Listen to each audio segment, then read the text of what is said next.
The soft hum of the baby monitor filled the quiet Carter household as the moon cast its silver glow over the nursery. Baby Noah, just 6 months old, lay tucked in his crib, his tiny fingers curled into delicate fists. His face was peaceful in slumber, but his fragile body told a different story. Noah had been born with spinal muscular atrophy, a rare condition that left him paralyzed from the waist down, unlike other babies who kicked their feet in excitement or wiggled when happy. Noah's legs remained still. He couldn't roll over, couldn't crawl, but he could smile. Oh, how he could smile. And that smile could light up an entire room. At the foot of his crib lay Max, the golden retriever puppy the Carters had adopted only a month earlier.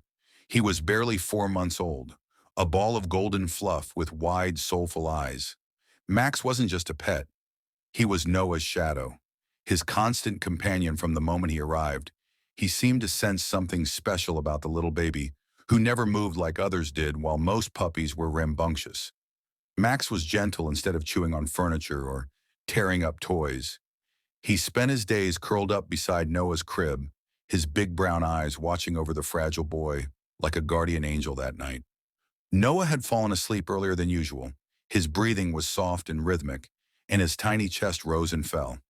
With each breath, the baby monitor beside his crib blinked reassuringly, signaling all was well downstairs.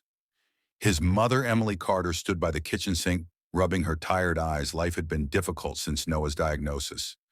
Endless hospital visits, sleepless nights, the heart-wrenching uncertainty of what the future held. Her husband Daniel was on a business trip, and as much as she loved Noah with every fiber of her being, the exhaustion was catching up with her. She glanced toward the nursery on the baby monitor, smiling faintly at the sight of Max curled up near Noah. He never left his side. That puppy had become a lifeline, an unspoken promise that Noah was never alone. But just as she turned off the kitchen light to head upstairs, something caught her attention, a sound. A soft whimper, then a low, desperate whine. Emily's heart stopped, the monitor flickered. The sound of Noah's breathing, so steady just moments ago, had changed. It was faint, uneven, a fragile gasp, and then silence. Emily froze in terror for half a second before bolting up the stairs. Something was wrong by the time Emily reached the nursery. Max was already on his feet, his body tense, his tail stiff with alarm. The puppy was whimpering frantically, his paws scratching at the side of Noah's crib. He let out a sharp, urgent bark, something he had never done before at night. Emily rushed to the crib, her hands trembling.